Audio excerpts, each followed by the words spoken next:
Yes, we'll be exploring what it looks like to create from empowerment rather than survival. And we'll ask, how do we recognize that inner split?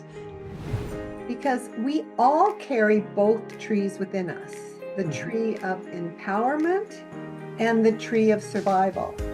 Manifestation as vision boards and affirmations, but it really starts with our own nervous system.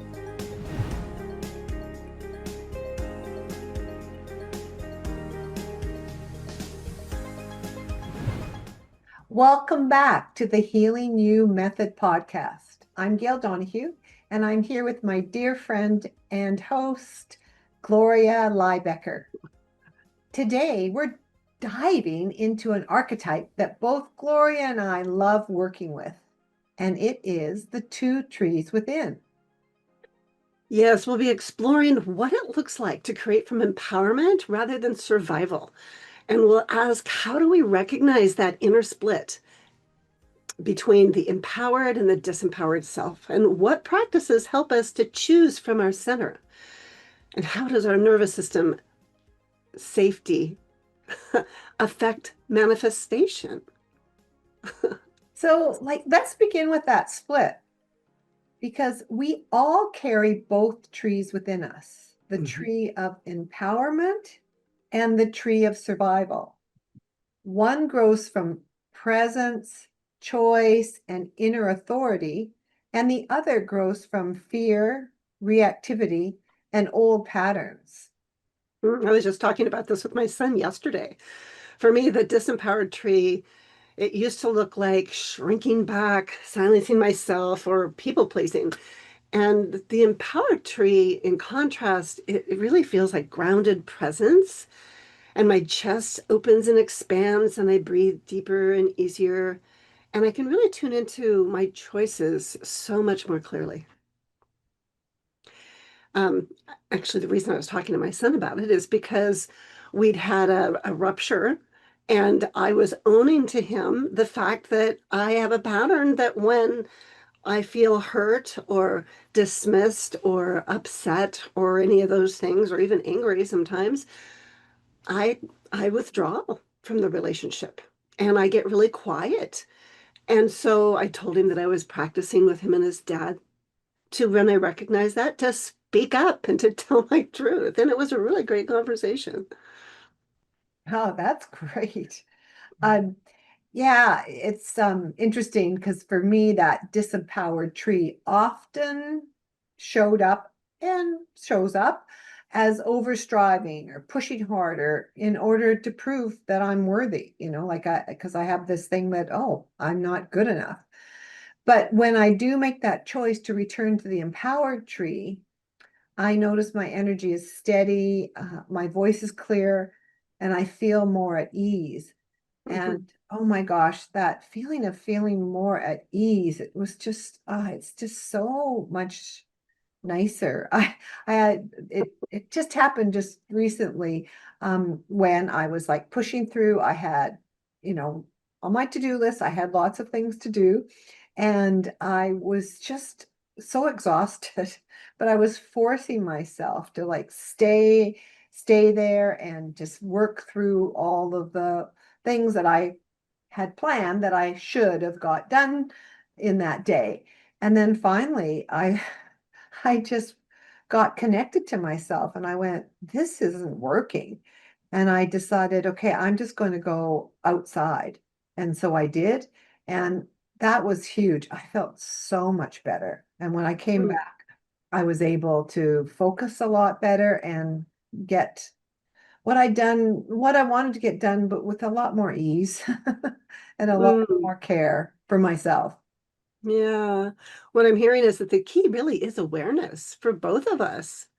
And so when we can actually recognize where we are and where we are abiding at any given moment, we can then be empowered to be in choice. Yeah. Yeah, so true. And then when we do slow down enough and recognize that there's this split happening, the question becomes, how do we choose differently? How do we choose to stay in the tree of empowerment. So what Yeah. do you do, Gloria? Well, one of the most powerful practices is just simply slowing down. I tend to go at high speed a lot of times. And so when we pause and we breathe and we bring our awareness back to our body, we can then give ourselves the chance to be responding in full choice instead of reacting in survival mode. And I was doing this as I spoke, and this because this is a practice that I do a lot. And it's something, I don't know what, I think it's just something that's innate to me, that just how I self-connect is really being present with myself. When I reach up here, it reminds me that here I am, I'm right here right now, and I can become more present. And the other thing that I do, I heard you were doing it too, is go outside Mm, to be in nature. And especially I love to go out and walk in the pasture with the horses. And yeah, helps me return to center better than yeah, anything. yeah. Yes, and as I had mentioned, that walking, just simply walking, for Hmm. me, like that really is so lovely. It really helps. But I can also do a bit of stretching or shaking or like just getting up in the house. I won't necessarily go outside, but just Hmm. getting up and moving, doing some movement. It Yeah. seems to help clear out that energy that's focused and just into that doing and that surviving pattern that I've learned and helps me step back into choice. So it's definitely something that has helped me get into empowered presence through simple practice. And Mm. that's the slowing down and moving, two key things for me that help. Yeah. Well, so here's a reflection we can try right now with our listeners. So just take a moment right now and pause, and then ask yourself, Mm. recognize, which tree am I abiding in? Hmm. And then what I like to follow that up with is just to gently ask, what is it that I love? And then connecting with that truth, then you can actually begin to tune into what is one action that I can take now to honor that love. Hmm. I feel a softening in my belly when I do this. Hmm. Yeah, and just doing this in connection with what I was speaking about being so busy and getting everything done, it reminds me of the time of slowing down enough where all of a sudden it came to me that I was doing something that I loved, but I wasn't in love with what I was doing, how I was doing it, because my body and my nervous system was in that mode of striving and getting things done. And it helps. It was just like a light switch turning on. All of a sudden, I went, Mhm. oh my gosh, I'm doing what I love, but I'm not allowing myself to feel that I'm doing what I love because I was Oh, just so much in the paradigm of get this done faster.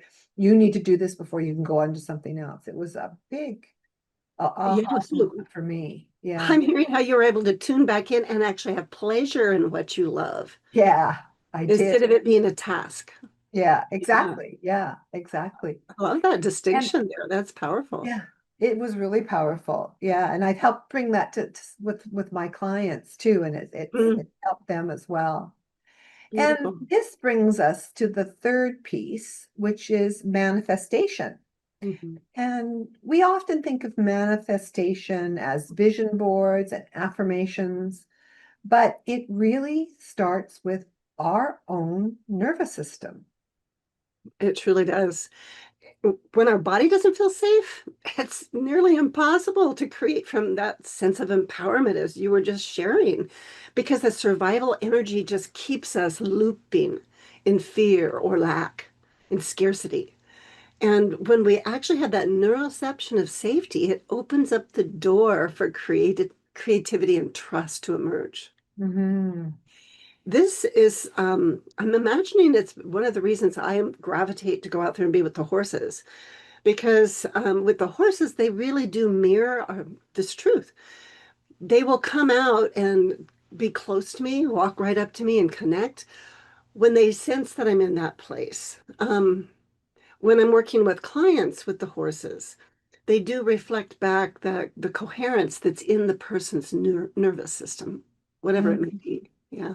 yeah, that's so beautiful, Gloria. And I've seen the same in the clients that I work with. When their nervous system settles, it is so interesting how you can just see like, oh, all of a sudden it just is a physical change in Hmm. the body and in the facial expression. Their vision expands and they start to imagine new possibilities. So I would just here have another invitation here for our listeners just to pause now and connect with your body and ask and notice, does my body feel safe right now with what I'm doing? Or am I pushing from whatever survival might be your story of being in? Hmm. Does that your body feel safe? Hmm. I'm just just taking a deeper breath for myself right now and just checking in. Yeah. Hmm. I notice my shoulders drop a bit. Mm. Yeah, so today we've explored the two trees, empowerment and survival. And we've looked at how to recognize the split and the practices that can actually bring us back to center, and the role of the nervous system and that neuroception of safety in manifesting what you love in your life. So we invite you to pay attention this week, invite you to notice which tree you are abiding in throughout your day. And experiment with pausing at different points throughout the day and checking in and noticing what is it that I love? And then take one action to honor that. Yeah. For me, I love trees. I always have loved trees. And so I have a lot of trees here when I go outside. It's a really good reminder when I see the trees to recognize, oh, which tree am I connecting with energetically? And to really envision that and invite myself to stay present with, it's like not making myself wrong when I am in the fear and scarcity, but then to accompany myself, to be there with myself so I come back into center.